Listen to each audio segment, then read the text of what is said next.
So last we discussed, I think questions was discussed. No, something left. Okay, question number 7. Let's finish it off because every question is slightly different. Anybody got this question?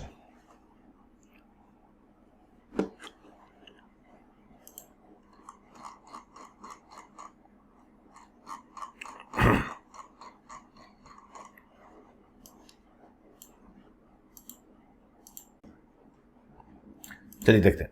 कभी कभी क्या होता है कि ऐसे questions भी आते हैं जहां पे एक्चुअली फंक्शन नहीं दिया रहता है, कुछ अजीबोगरीब चीजें दी रहती हैं और वहां से आपको कुछ पता करना होता है। जैसे इस फंक्शन में देखें, अगर हम f' की तरह से सोचें तो आपको लग रहा होगा कि बहुत ज्यादा मतलब कॉम्प्लिकेटेड हो जाएगा। अगर f' इसको फाइंड करना चाहें तो बहुत कॉम्प्लिकेटेड हो जाएगा। लेकिन अगर आप क्वेश्चन के पैटर्न को थोड़ा सा देखिए, थोड़ा ध्यान से देखिए कि क्या किसी एक पर्टिकुलर फॉर्म में है। हमने माना कि ये कुछ है, सपोज कर लीजिए t है ये वैल्यू, क्योंकि यही सबसे बड़ा विलन है। अगर ये चला जाए तो काम चल जाएगा हमारा। तो हमें कुछ ऐसा ये दिख रहा है, t+4 whole square plus x-5 whole square. अगर मैंने इसको, ये पूरी क्वांटिटी को, जो सबसे बड़ा प्रॉब्लम क्रिएटर था, उसको मैंने t मान लिया ऐसे ही समझने के लिए। तो अगर मैं इसको t मान लेता हूं तो ये हमारा ऐसे दिख रहा है। ये कुछ जाना पहचाना चीज लग रहा है। ये distance between t, x and -4, 5, sorry नहीं, थोड़ा इसको ठीक से लिख देते हैं। इसको ऐसे लिखे x-5 whole square plus t+4 whole square, ये ऐसे दिख रहा है। तो ये एक डिस्टेंस है x, t एंड 5, -4 के बीच का, है कि नहीं भाई? अगर आपसे कोई कहे कि इसके बीच का डिस्टेंस बताओ, 2 पॉइंट, तो डिस्टेंस फार्मूला लगाएंगे। तो ये एक्चुअली डिस्टेंस नहीं है, ये डिस्टेंस का स्क्वायर है। ये डिस्टेंस का स्क्वायर है, इन दोनों पॉइंट के बीच के डिस्टेंस का स्क्वायर है। ये बात समझ आ रही है आपको? चलिए तो करते हैं। हमने क्या कर लिया, इसको थोड़ा ऐसे लिख दिया, y+4 whole square plus x-5 whole square, या फिर थोड़ा ठीक से लिख देते हैं x-5 whole square plus y+, क्योंकि जनरली क्या होता है, x कोऑर्डिनेट हम पहले लिखते हैं, y कोऑर्डिनेट बाद में लिखते हैं, तो उससे थोड़ा सा समझने में आसानी रहेगा। ये इसको हम बोल देते हैं डी स्क्वायर। ये डी स्क्वायर है, मतलब fx is nothing but D square. fx is nothing but D square and D square is what, x-5 whole square plus y+4 whole square. But problem ये होता है कि भाई हमें ये तो पता है कि 5, -4 कहां होगा, लेकिन हमें ये नहीं पता ये x, y क्या है। तो y है क्या? y आपने किसको माना है? y मैंने इसको माना है। ये क्या है? कोई कर्व है? कौन सा कर्व है पता चलेगा क्या? हाँ, स्क्वायर कर लो।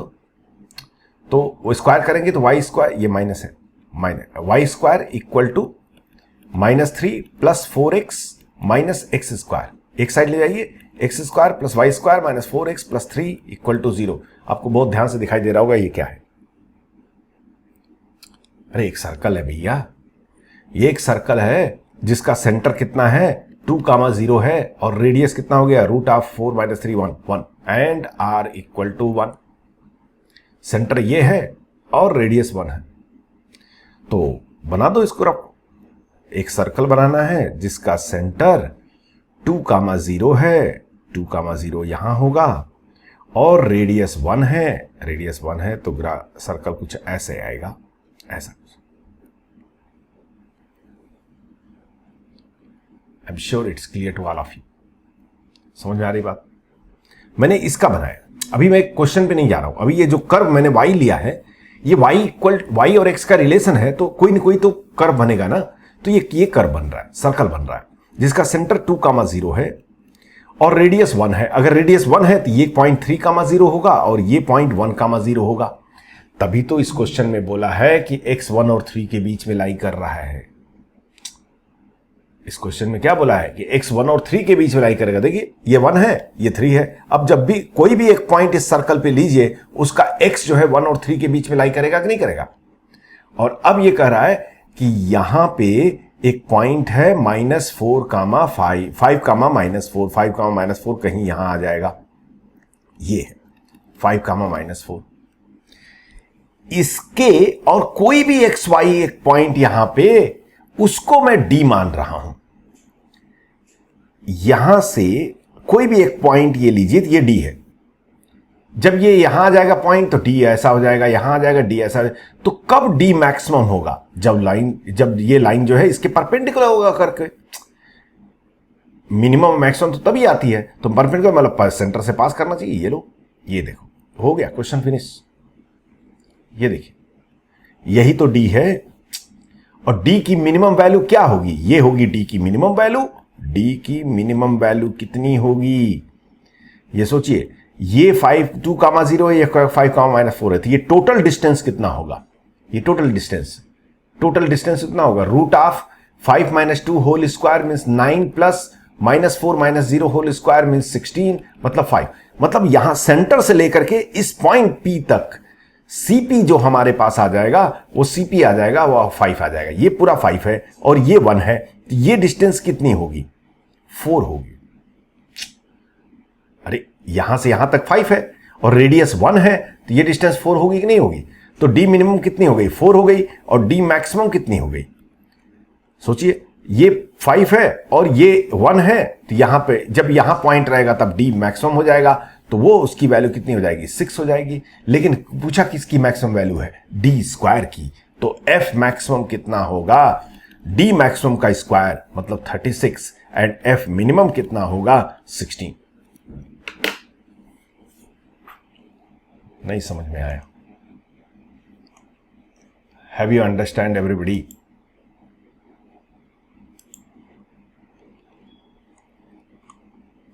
नोट करना हो तो कर लीजिए।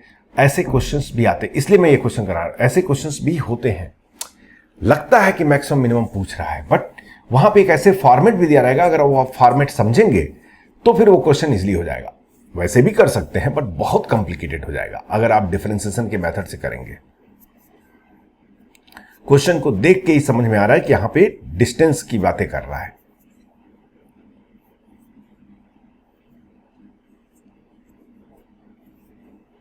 Can I go ahead? Is it clear to everybody?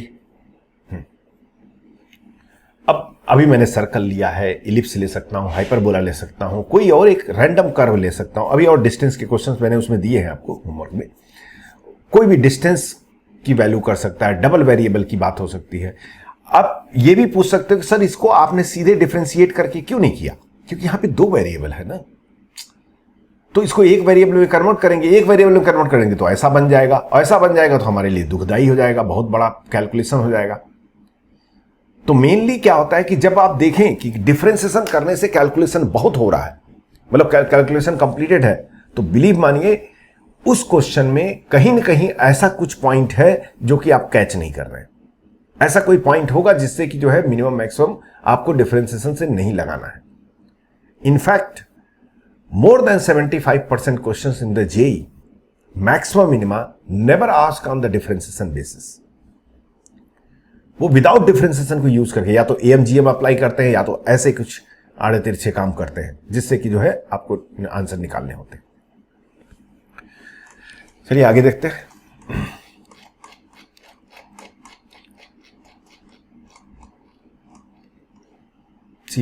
वो सारे सिचुएशन मैं आपको करा दे रहा हूं जो कि हो सकते हैं, बाकी प्रैक्टिस आपको करना है। प्रैक्टिस ही उपाय है। अभी देखिए क्वेश्चन नंबर 8, अच्छा क्वेश्चन है, बहुत अच्छा क्वेश्चन है। यहां से कुछ न कुछ तो सीख लेंगे। किसी का आंसर आ गया? If anybody got the answer please let me no.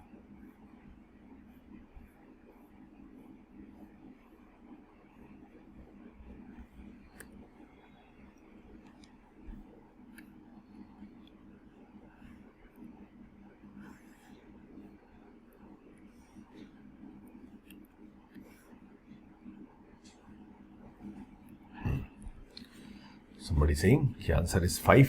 Late me check, I don't know. f of x comma y is this, where x and y are connected by a relation this. Find the greatest value of f of x comma y. अब तो भूल ही जाइए differentiation की बात अभी कम से कम. क्यों? क्योंकि जो फंक्शन है वो 2 वेरिएबल फंक्शन है. इसको कैसे हम डिफरेंशिएट कर सकते हैं? बात समझ आ रही है? इसको एक वेरिएबल में कन्वर्ट करना होगा.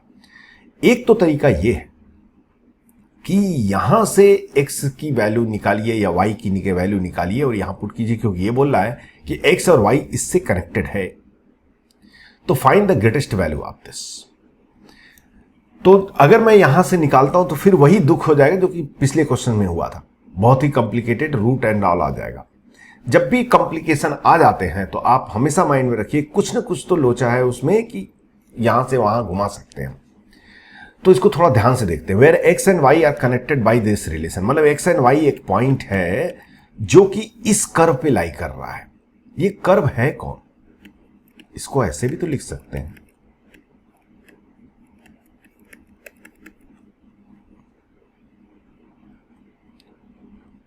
पहचान रहे इसे? What is this? Ellipse. A value 2 है, बी वैल्यू 1 है. तो इलिप्स का जो पैरामेट्रिक फॉर्म होता है वो क्या होता है? ए कॉस थीटा कामा बी साइन थीटा. तो हम ये कह सकते हैं कि एक्स को मैं मान सकता हूं, क्या मान सकता हूं कि 2 कॉस थीटा एंड वाई को मैं ले सकता हूं साइन थीटा. इसको सेटिस्फाई करेगा भाई. X square by a square plus y square by b square equal to 1. इसका जो पैरामेट्रिक फॉर्म होता है वो होता है x equal to a cos theta and y equal to b sine theta. Where theta is the eccentric angle. वो तो coordinate geometric बात है, छोड़ दीजिए. तो x equal to a cos theta and y equal to b sine theta होता है. ये मैंने यहां पे लिख लिया. इसको मैं अब यहां पुट कर सकता हूं. तो देखिए क्या हो गया. F of x comma y क्या बन गया अब आपका? X square means 4 cos square theta plus y square means sine square theta minus 2 sine theta cos theta. Question खत्म, फिनिश. हमें कुछ करना ही नहीं है. 2 वेरिएबल था इसलिए प्रॉब्लम था. मैंने इसको एक वेरिएबल में चेंज कर दिया. अब यहां पे सिर्फ एक ही वेरिएबल है, जो चाहे वो हम कर सकते हैं. कुछ बात समझ में आई आप लोग को? मैंने क्या किया, पैरामीट्रिक फॉर्म पुट करके इसको एक वेरिएबल में चेंज कर दिया. अब जब एक वेरिएबल में चेंज, अब भी डिफरेंशिएशन करने की कोई जरूरत ही नहीं है. क्यों? क्योंकि 4 कॉस स्क्वायर थीटा को 3 cos square theta plus cos square theta लिख सकते हैं. Cos square theta plus sign square theta 1 हो जाएगा.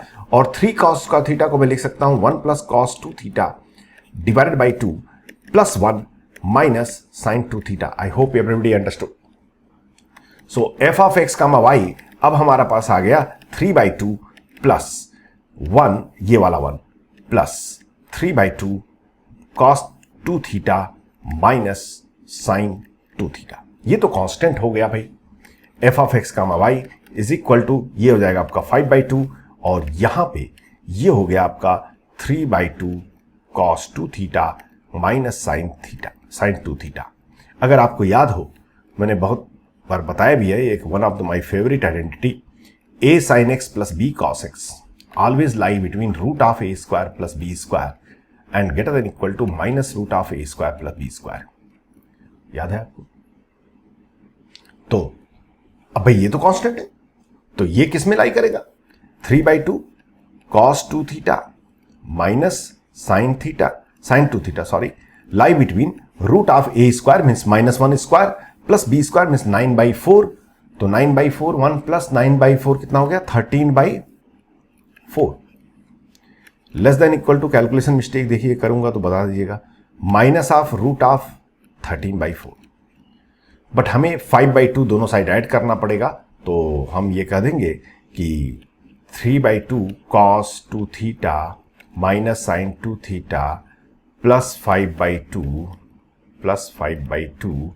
विल लाई बिटवीन 5/2 यहां ऐड करेंगे, ये हो गया रूट 13/2.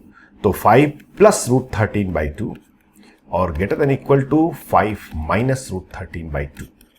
फिनिश. यही हो गया आपका F of x comma Y. तो F of x comma Y की मैक्सिमम वैल्यू कितनी हो गई? 5 प्लस रूट 13/2 और मिनिमम वैल्यू हो गई 5 माइनस रूट 13/2. कहीं भी डिफरेंशिएशन यूज नहीं हुआ है.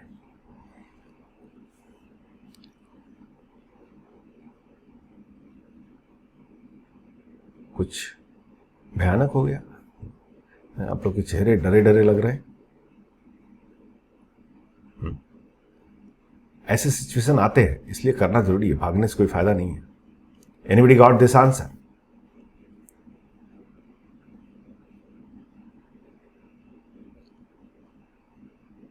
Is it clear? Anybody have doubt?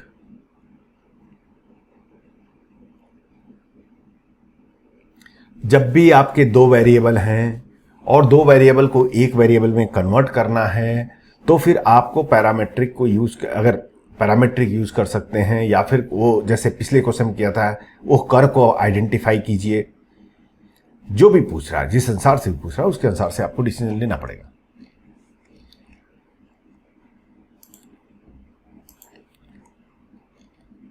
If anyone wanted to know, take a screenshot. I'm going to change the pitch.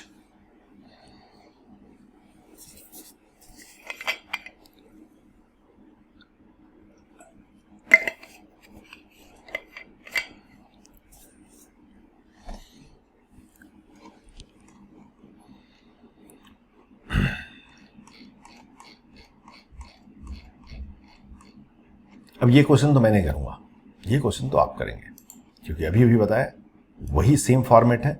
जरा करके दिखाइए। मैं 2 मिनट का टाइम दूंगा आपको। अगर ये मेथड आपको ये सब समझ में आ गया है तो सेम फॉर्मेट का क्वेश्चन है ये, फटाक से कर दीजिए।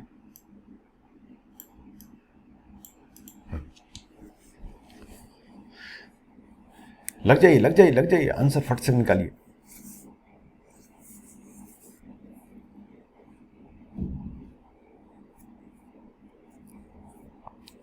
एक्स वाई रिलेटेड है भाई, x square plus y square equal to 1, तो ये तो सर्कल हो जाएगा। उसका पैरामेट्रिक फॉर्म लिखिए, फटाक से आंसर निकालिए।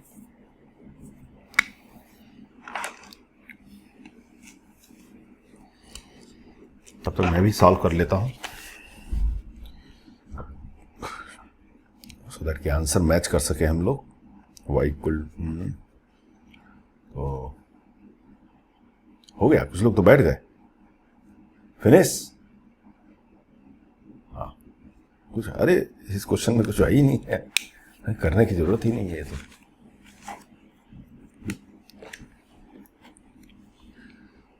दो मिनट भी जरूरत नहीं है।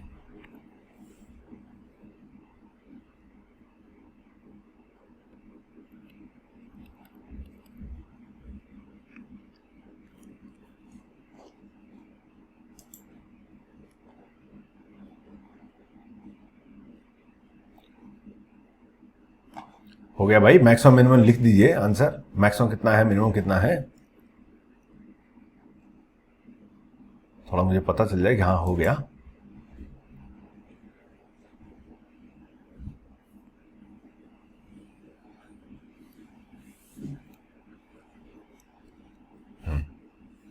ओके, चलिए, ये है सर्कल जो दिया है, उसका सेंटर ओरिजिन है, तो ये रेडियस हमारा 1 है। तो इसका मतलब कोई भी एक पॉइंट यहां पे r cos थीटा कामा r sin थीटा होगा। r वैल्यू 1 है, तो मतलब cos थीटा कामा sin थीटा होगा। मतलब x की वैल्यू cos थीटा हो जाएगी या y की वैल्यू sin थीटा हो जाएगी, वो पुट कर देते हैं। तो f of x comma y हो जाएगा cos का थीटा प्लस sin का थीटा, वो तो 1 हो गया, plus cos theta sin theta, उसको हम मैं लिख सकता हूं sin 2 theta by 2 plus 3, finish.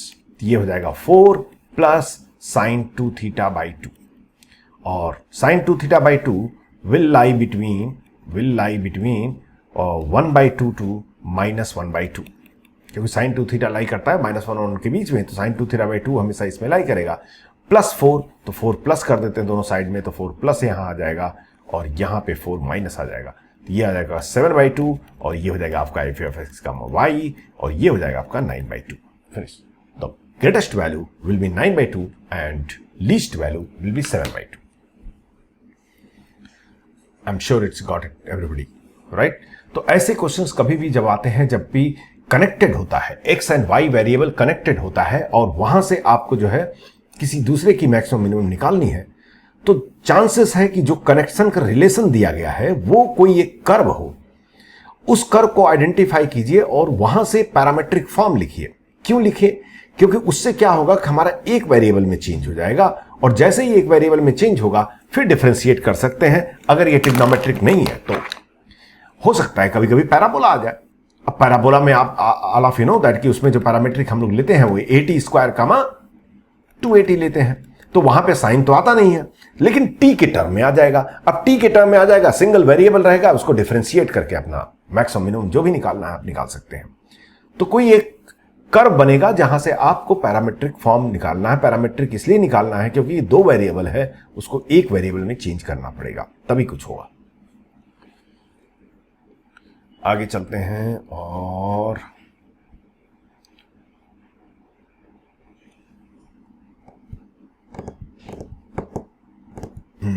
Question number 10, got it?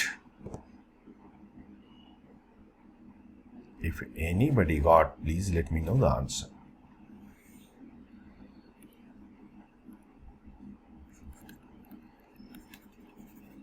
Question का मतलब समझ में आना चाहिए पहले, तभी कुछ कर सकते हैं। अगर क्वेश्चन का मतलब समझ में नहीं आया तो फिर करने कोई मतलब नहीं है।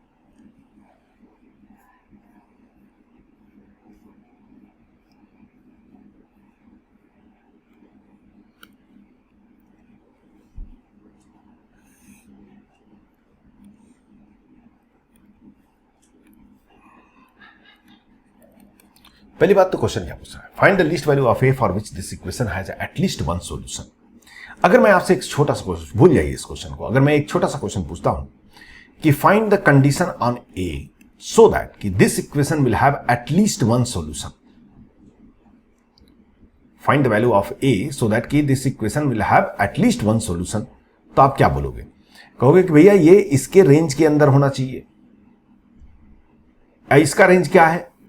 3 sin x कहां से कहां तक लाई करेगा? -3 और 3 के बीच में लाई करेगा, तो a की वैल्यू -3 और 3 के बीच में होनी चाहिए। अगर नहीं है तो क्या होगा? अगर सपोज कर लीजिए आपने a को 5 पुट कर दिया तो 3 sin x = 5 आ जाएगा। इसका कोई सोल्यूशन नहीं हुआ, क्योंकि इस साइड का ये बोल रहा है, लेफ्ट साइड बोल रहा है कि मैक्सिमम वैल्यू 5 है, मिनिमम वैल्यू -5 है, और सॉरी -3 है, और यहां पे 5 है, तो ये तो हो ही नहीं सकता कभी। तो कभी भी ऐसा सोल्यूशन क्वेश्चन आपसे पूछा जाए कि इसकी लीस्ट वैल्यू या इसका कंडीशन बताओ जिससे कि एटलीस्ट वन सॉल्यूशन होना चाहिए, तो अगर एक साइड वेरिएबल है और एक साइड जो है कांस्टेंट है, तो वो कांस्टेंट उस वेरिएबल के रेंज के अंदर होना चाहिए। और रेंज कैसे पता करेंगे? रेंज क्या होता है? Smallest value to largest value, वही तो रेंज होता है। तो शुरू करते हैं। मतलब अगर हमें इसका रेंज यहां पर कंडीशन चाहिए तो इसकी मिनिमम वैल्यू चाहिए और इसकी मैक्सिमम वैल्यू चाहिए। हम कहेंगे कि ए की वैल्यू जो है उसके मिनिमम और मैक्सिमम के बीच में होनी चाहिए, मिनिमम मैक्सिमम इंक्लूड के साथ। तो अगर मैं इसको एक फंक्शन मान लूं, हमारा क्वेश्चन तो यही है ना, fx = a। अगर मैं fx को एक फंक्शन मान लिया, इसका हमें मिनिमम निकालना है और मैक्सिमम निकालना है, global minimum global maximum be clear. तो fx is what? 4/sin x plus 1/1 - sin x।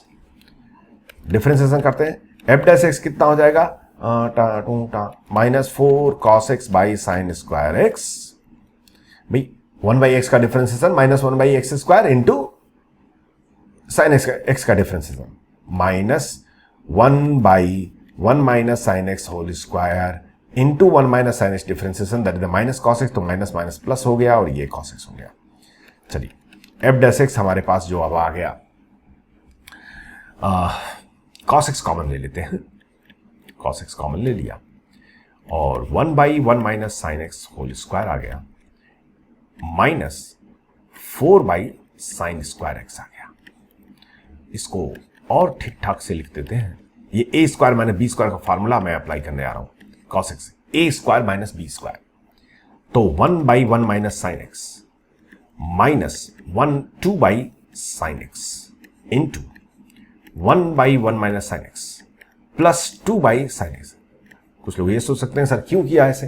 क्योंकि हमारे पास एक बहुत अच्छी चीज है कि x 0 और π/2 के बीच में लाई कर रहा है। x जो है 0 और π/2 के बीच में लाई कर रहा है, तो जब x 0 और π/2 के बीच में लाई करेगा तो ये तो पॉजिटिव होगा, तो ये प्रॉब्लम क्रिएट करेगा ही नहीं।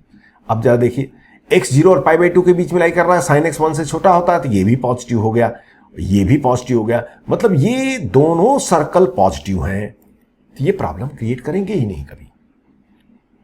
बात समझ आ रही है? तो क्रिटिकल पॉइंट कहां पे आएगा? इसी पॉइंट पे आएगा, यही क्रिटिकल पॉइंट देगा, क्योंकि यही जीरो हो सकता है। तो इसको जीरो पुट करके देख लेते हैं, या फिर एलसीएम लेकर देख लेते हैं। तो पहले बात तो ये सर्कल बना दिया, इस सर्कल के अंदर ये दोनों है, मैं लिख नहीं रहा हूं, जरूरत नहीं है हमें। और यहां पे क्या आ गया? Sine x minus 2 plus 2 sine x by sine x into 1 minus sine x. या फिर यूं कहिए, वो सर्कल के अंदर अब ये भी घुस गए, क्योंकि ये पॉजिटिव है, साइन एक्स पॉजिटिव है, 1 माइनस साइन एक्स भी पॉजिटिव है। क्वेश्चन को थोड़ा कॉम्प्लिकेशन से बचाने के लिए ऐसे स्टेप्स कीजिए हमेशा। ये पॉजिटिव है तो इसको इस सर्कल के अंदर डाल दिए, डस्टबिन है आपका। तो ये आपके पास क्या आ गया? 3 साइन एक्स माइनस 2, बस फिनिश। एफ डैश एक्स 0 कब होगा? जब साइन एक्स इक्वल टू 2/3 होगा। Sine x equal to 2/3। X क्या है हमें नहीं मालूम, मुझे पता भी नहीं करना। जब साइन एक्स 2/3 होगा, तो साइन एक्स 2/3 हो सकता है, हाँ हो सकता है, क्योंकि ये क्वांटिटी लेस देन 1 है। तो अगर साइन एक्स 2/3 से छोटा है, साइन एक्स अगर 2/3 से छोटा है तो इस साइड निगेटिव आ जाएगा, और अगर साइन एक्स 2/3 से बड़ा है तो इस साइड पॉजिटिव आ जाएगा। मतलब ये पॉइंट जो है हमारा मिनिमा है।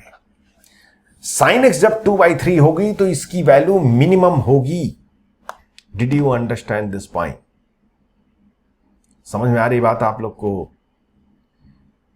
तो इसकी वैल्यू मिनिमम होगी, तो मिनिमम कितनी वैल्यू हो जाएगी ये निकाल लेते हैं। तो f minimum will be equal to, speak out, sine x 2/3 हम पुट करते हैं, 2/3 यहां पुट करेंगे तो ये हो जाएगा 4/2/3, मतलब 6 प्लस 1 माइनस 2/3 हो जाएगा आपका 1/3, 3 ऊपर चला गया प्लस 3। तो एफ मिनिमम हो गया हमारा 9, मतलब ये हो गया। और मैक्सिमम से कितना है? मैक्सिमम तो पता ही नहीं भाई, लार्जेस्ट वैल्यू कहां तक जा सकता है? ये तो इंफिनिटी तक जा सकता है। जब x 0 के पास जाएगा, 0 के पास जाएगा तो साइन x तो 0 के पास चला जाएगा, और 4/0 इंफिनिटी के पास चला जाएगा। तो होल वैल्यू तो इंफिनिटी तक जा सकती है, बट मिनिमम कितनी होगी? 9 होगी। हम यहां से ये डिफाइन कर दिए कि fx surely will be greater than equal to 9 but less than infinity. fx will be greater than equal to 9 but less than infinity. Did you understand this point कि why I am saying infinity? Because x 0 के करीब है। जब x 0 के बहुत करीब होगा, 0 के जस्ट पास, sin x भी 0 के बहुत पास होगा, पॉजिटिव होगा, तो 4/+0 विल बी इंफिनिटी। तो ये fx वैल्यू इंफिनिटी की तरफ चला जाएगा और 9। अब ये बोल रहा है कि fx इक्वल टू a, इसका a पे क्या कंडीशन हो जो कि इसका सॉल्यूशन आए। तो a को इसके बीच में लाई करना चाहिए, इसके रेंज के बीच में, मतलब a must belongs to 9 to infinity to have at least one solution. But इसमें a की शायद लीस्ट वैल्यू पूछा है। हाँ, has at least one solution, then find the least value. तो लीस्ट वैल्यू कितनी हो जाएगी? 9 से इंफिनिटी है a की वैल्यू, तो 9 हो जाएगी। तो answer will be what? 9। Least value.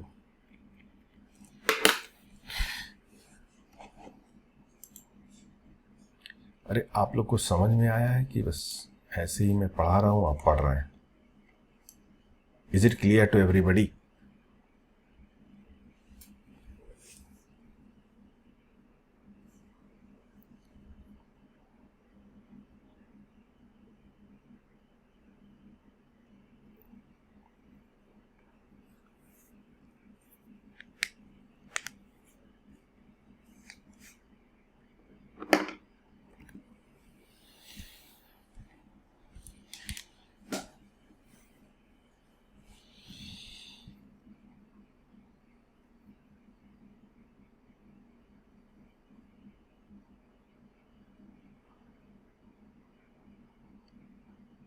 हो गया? तो ऐसे सिचुएशंस, क्वेश्चंस हो सकते हैं, वो आपको देखना रहेगा। और by this we can say our maximum minima is over.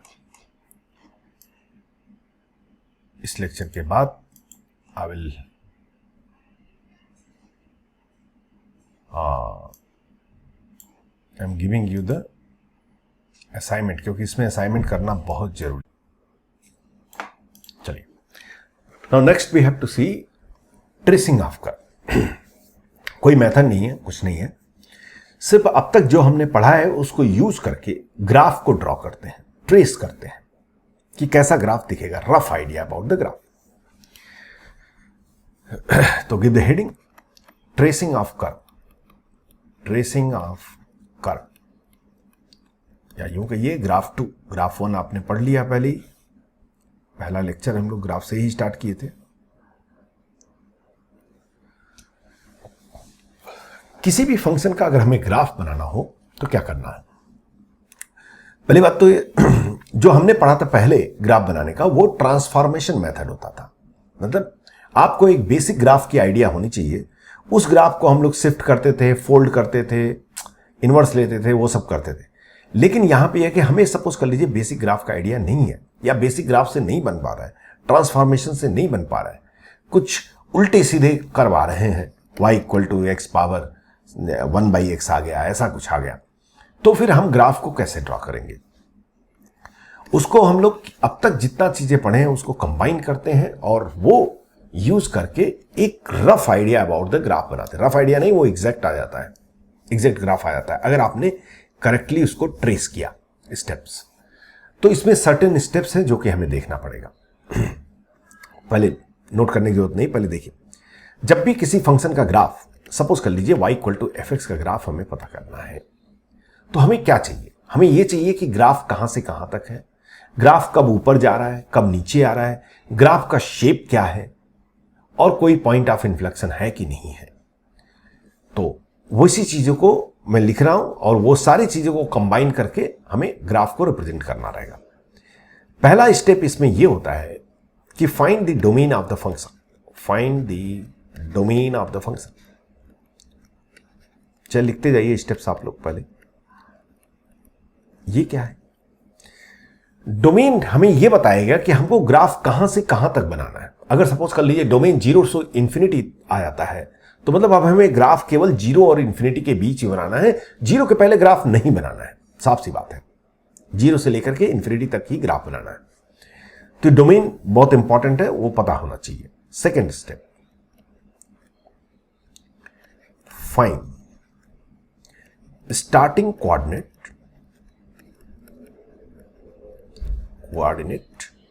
And end coordinate.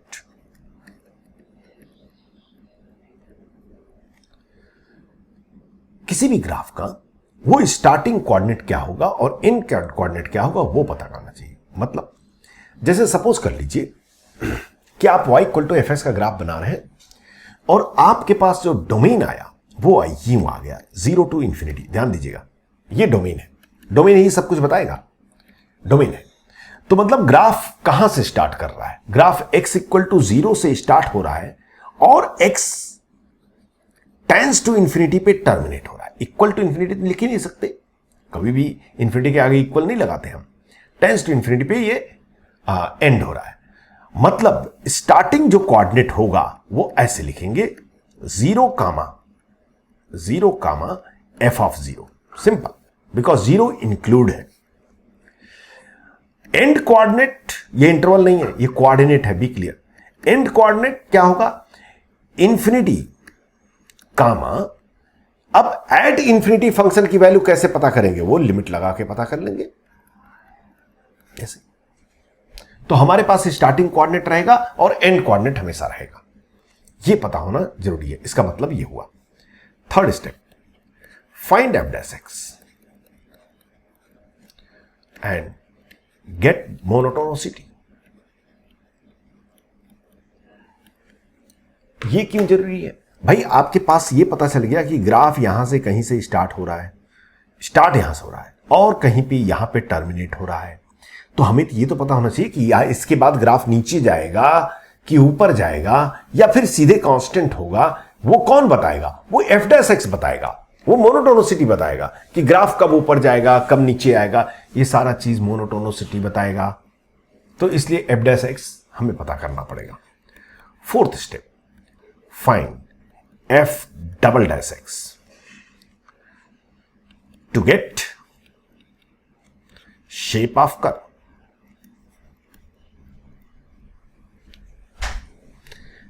Find f double dash x to get the shape of curve.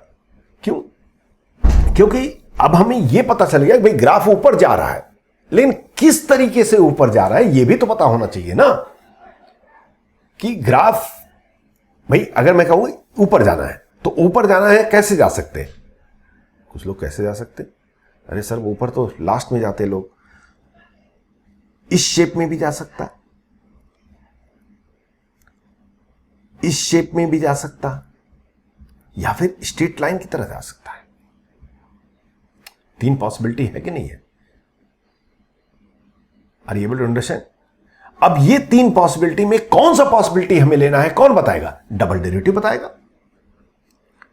Double derivative, अगर डबल डेरिवेटिव पॉजिटिव आता है तो मतलब ग्राफ ऐसे ऊपर जाएगा, निगेटिव आता है तो ऐसे ऊपर जाएगा, सॉरी पॉजिटिव आता है तो ऐसे जाएगा, ये कॉनकेव जाएगा, और निगेटिव आता है तो कॉन्वेक्स जाएगा, और जीरो आता है तो स्ट्रेट जाएगा। ये शायद आपको बता दिया है मैंने कि शेप कुछ यूं होता है। I think I already told you, I don't have to tell again. अगर जीरो पॉजिटिव है तो शेप कॉनकेव होगा, निगेटिव है तो शेप कॉन्वेक्स होगा, और जीरो है तो शेप यूं होगा, स्ट्रेट लाइन होगा। And the last point, include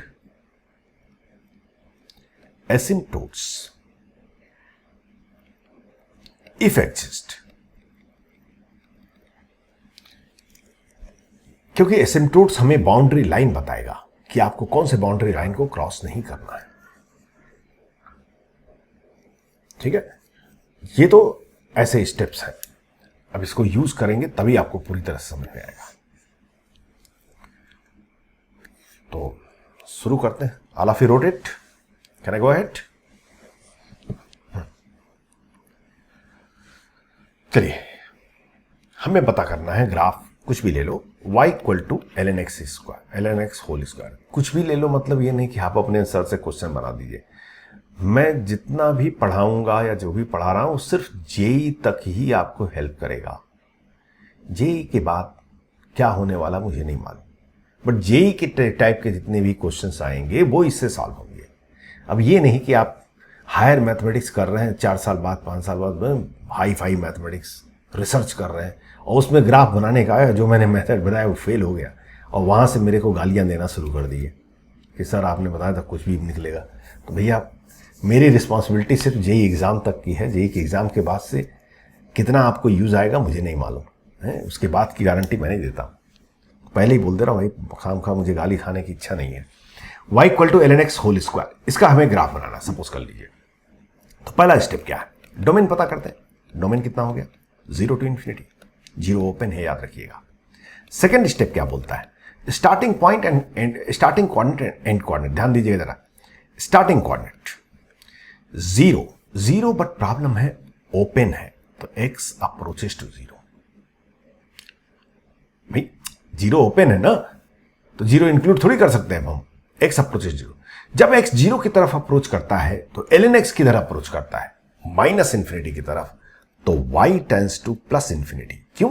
ln x whole square है, ये स्टार्टिंग कोऑर्डिनेट हो गया।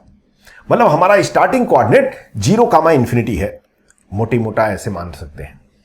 हमारा स्टार्टिंग कोऑर्डिनेट क्या है? 0 कामा इंफिनिटी है, बट 0 इंक्लूड नहीं है, ये ओपन है, ये पॉइंट ओपन है, open 0 comma infinity. And end coordinate सोचिए, infinity, x tends to infinity, ये तो, और जब x इंफिनिटी की तरफ अप्रोच करता है तो ln x किधर अप्रोच करता है? वो भी इंफिनिटी की तरफ अप्रोच करता है। इंफिनिटी स्क्वायर भी इंफिनिटी की तरफ ही अप्रोच करेगा, क्योंकि इंफिनिटी जो है स्क्वायर क्यूब उससे मैटर नहीं करता है, वो भी इंफिनिटी की तरफ अप्रोच करेगा, तो y भी इंफिनिटी।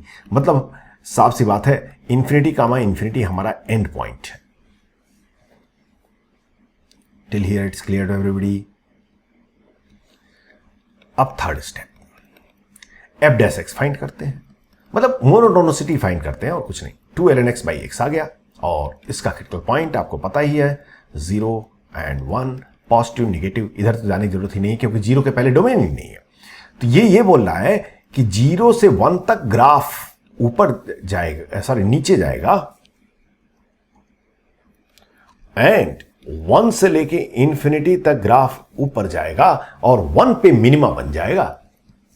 1 पे लोकल मिनिमा बन जाएगा। जितना चीज पूरी कैलकुलस इसमें आती है याद रखिएगा, फंक्शन से लेकर के अभी लास्ट मैक्सिमम मिनिमा तक सब कुछ इसके अंदर आ जाता है।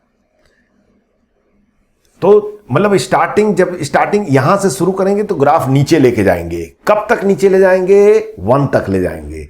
फिर 1 के बाद से ग्राफ को ऊपर ले जाएंगे। कहां तक ले जाएंगे? इंफिनिटी तक ले जाएंगे। Are you able to visualise it?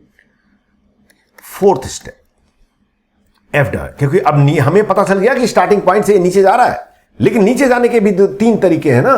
Concave भी जा सकता है, कॉन्वेक्स भी जा सकता है, स्ट्रेट लाइन भी जा सकता है। वो कौन बताएगा? वो तो डबल डेरिवेटिव बताएगा। इसका डबल डिफरेंस है sir 2 × 1 - ln x by x square. याद रखिए ये एक तरह से मोनोटोनिसिटी ही हुआ, monotonicity of F dash x. तो इसका क्रिटिकल पॉइंट कितना हो जाएगा? ई हो जाएगा, क्योंकि ये तो हमेशा पॉजिटिव है। और याद रखिए यहां पे coefficient of ln x is negative, तो यहां पे नेगेटिव आएगा और यहां पे पॉजिटिव आएगा। समझ आई बात? क्योंकि अगर x ग्रेटर देन ई होगा तो ln x ग्रेटर देन 1 होगा, तो ये टोटल क्वांटिटी नेगेटिव हो जाएगी, तो यहां नेगेटिव आएगा। तो ये बोल रहा है कि ई से लेकर के इंफिनिटी तक शेप जो है कॉन्वेक्स बनाइए, और स्टार्टिंग से लेकर के ई तक कॉनकेव शेप रहेगा। मतलब यहां पे शेप चेंज होने जा रहा है।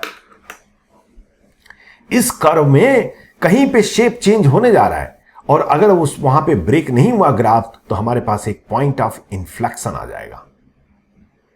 एक पॉइंट ऑफ इन्फ्लेक्शन आ जाएगा। पॉइंट ऑफ इन्फ्लेक्शन क्या होता है? The point where function change its shape is called as the point of inflection.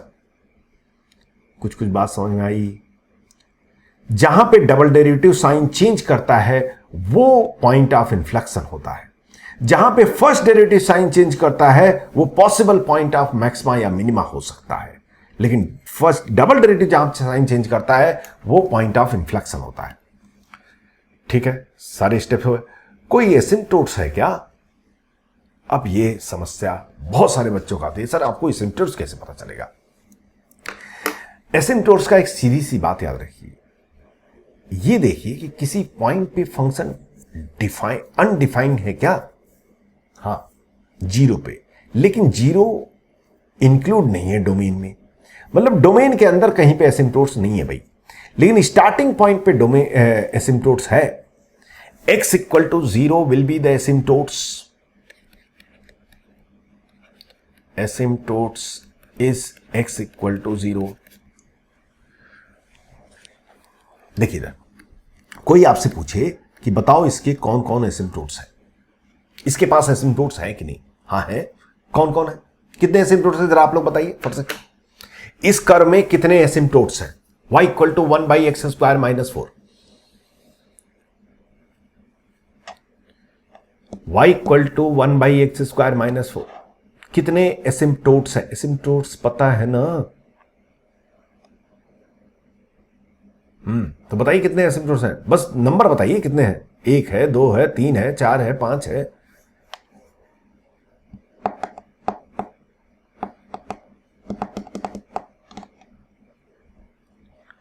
आप लोग जेई का प्रिपरेशन कर रहे हैं, आंसर भी उसी टाइप का होना चाहिए, बच्चों वाला आंसर नहीं। एसिम्पटोट्स वो होता है जहां पे y अनडिफाइन हो जाए या फिर x अनडिफाइन हो जाए। इसके 3 एसिम्पटोट्स हैं।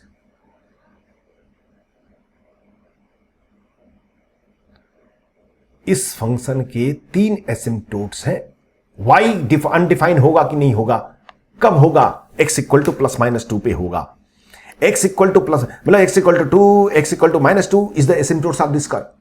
बट क्या x भी अनडिफाइन हो सकता है? हाँ हो सकता है, क्योंकि x² - 4 = 1/y। तो y = 0 पे x भी तो अनडिफाइन हो जाएगा। भाई मैंने आपसे ये थोड़ी कहा है कि आप जो है मतलब ये कर्व की बात कर रहा हूं।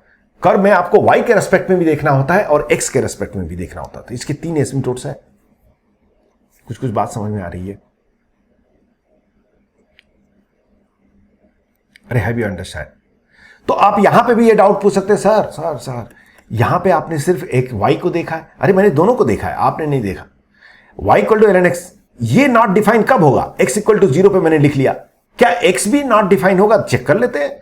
ये root y equal to ln x, x equal to e power root y। अरे e पावर रूट y कभी भी अनडिफाइन नहीं होता, इसीलिए सिर्फ इसके एक ही एसिम्प्टोट्स है। All of you understood this point?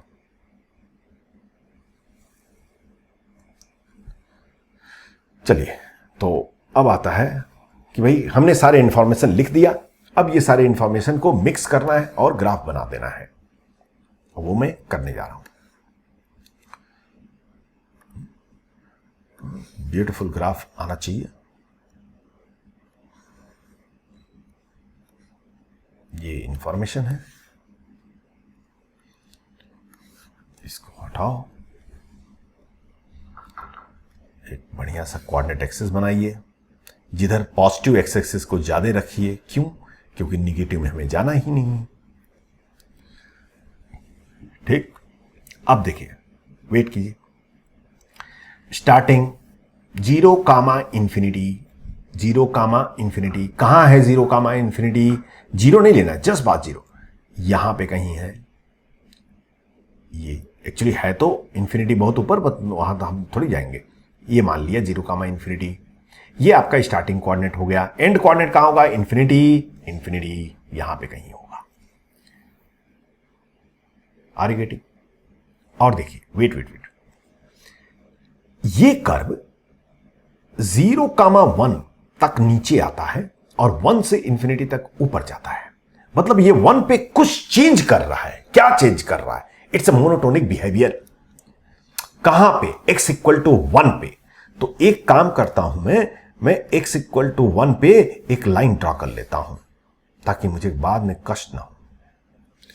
ये कर्व का पार्ट नहीं है, ये सिर्फ एक ये बता रहा है यहां पे रुक जाइएगा इस रेड लाइन पे। यहां पे आपको क्या चेंज करना है? यहां पे आपको ऊपर नीचे जाने की बिहेवियर चेंज करना है। अच्छा, और कहीं चेंज कुछ हो रहा है? हाँ, x इक्वल टू ई पे एक और चेंज हो रहा है। x इक्वल टू ई 1 के बाद होगा ना वो, ये एक लाइन, ये ब्लू कलर पे भी रुक जाइएगा। यहां पे ग्राफ नीचे से ऊपर जाएगा और यहां पे शेप चेंज करेगा। मिस्टेक कभी नहीं आएगा, एग्जैक्ट ग्राफ आपके सामने आएगा। देखिए, ये x इक्वल टू 1 पे अपना बिहेवियर चेंज कर रहा है। तो x इक्वल टू 1 अगर यहां पुट करें तो y की वैल्यू क्या हो गई? 0। मतलब 1 कामा 0 कोऑर्डिनेट तक ग्राफ नीचे आता है। 0 comma infinity to 1 comma 0 graph नीचे आता है। अरे yes or no? And 1 comma 0 to infinity तक ग्राफ ऊपर जाता है। And at x equal to e it shape change also. चलो अब स्टार्ट कर देते हैं। पूरा आइडिया मिल गया हमें। एक दो क्वेश्चन थोड़ा कष्ट होगा, बट उसके बाद मानिए बहुत सिंपल होता है। किसी का भी ग्राफ आप दिखा देंगे। यहां से शुरू करते हैं। हमें नीचे जाना है, किस शेप में जाना है? ई, बिफोर ई तो पॉजिटिव शेप, मतलब कॉन्केव शेप में जाना है। कहां तक? रेड लाइन तक। और रेड लाइन पे वैल्यू कितनी होगी? 1 कामा 0, मतलब ये पॉइंट तक आना है हमें। भाई थोड़ा कष्ट होगा क्योंकि ये कंप्यूटर है, कंप्यूटर में ड्रॉ करना, व्हाइट बोर्ड होता तो फिर मजा आ जाता, लेकिन कोरोना ने मास्टरों की भी हालत खराब कर दी।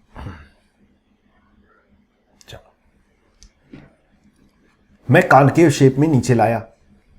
और क्यों यहां तक लाया, क्यों यहां नहीं लाया? क्योंकि मैंने पता कर लिया x इक्वल टू 1 पे y की वैल्यू 0 है, मतलब ये x एक्सिस पे आएगा। अब इसके बाद से फिर ये ऊपर जाएगा, लेकिन शेप ऐसे ही रहेगा। ले जाते हैं ऊपर इसको, ऐसे शेप में, इसी शेप में। शेप चेंज नहीं करना। ये देख, यहां रुक जाइए क्योंकि यहां पे कुछ चेंज होगा। क्या चेंज होगा? शेप चेंज होगा। क्या ये नीचे जाना शुरू हो जाएगा? नहीं, 1 के बाद तो ऊपर ही जाएगा, लेकिन शेप चेंज हो जाएगा। अब ये ग्राफ जो है, ग्राफ का शेप कॉन्वेक्स हो जाएगा।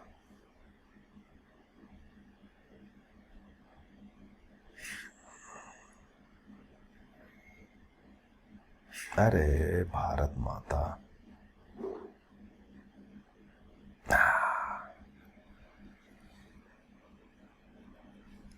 ये लीजिए, exact graph of y equal to ln x whole square.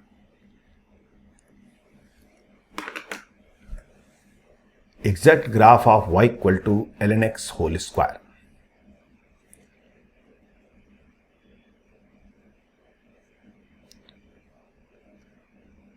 Is it clear to everybody?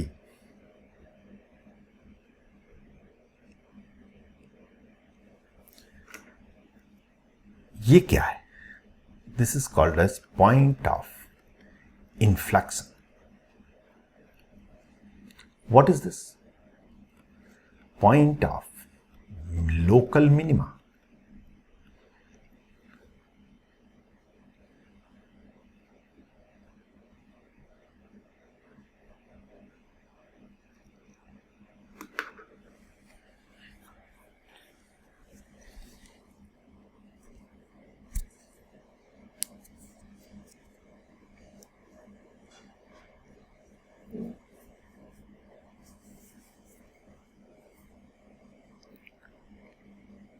समझ में आ गया भाई?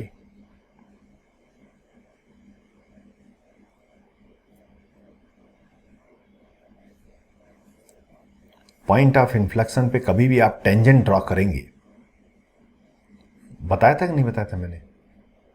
इन्फ्लेक्शन इसके पहले बताया था कभी? टेंजेंट ड्रॉ करते हैं तो क्या करता है? इंटरसेक्ट कर जाता है, दिखता है कि इंटरसेक्ट। क्यों? क्योंकि वहां पे दो शेप होता है, इसीलिए वो इंटरसेक्ट कर जाता है। तो इस लाइन पे, यहां पे अगर आप टेंजेंट ड्रॉ करेंगे इस पे, तो टेंजेंट कुछ ऐसे दिखेगा।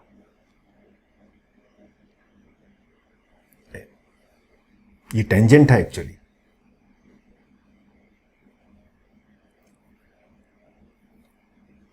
राइट? तो कुछ क्वेश्चन देता हूं, वैसे 2-4 क्वेश्चन और मुझे करना चाहिए, तभी आपको कॉन्फिडेंस आएगा। नहीं, मैं नहीं दूंगा। Will do tomorrow first, I will do 1-2 more question, otherwise आप कंफ्यूज हो जाएंगे। तो नेक्स्ट क्लास में मैं क्वेश्चन और भी इस पर करूंगा, पहले उसके बाद से क्वेश्चन देंगे। Today after this lectures you will get the assignment on the maxima and minima. Everybody have to solve it properly to get the confidence. Understand? So tracing of curve will be finished in the next, and then we'll go for the mean value theorem.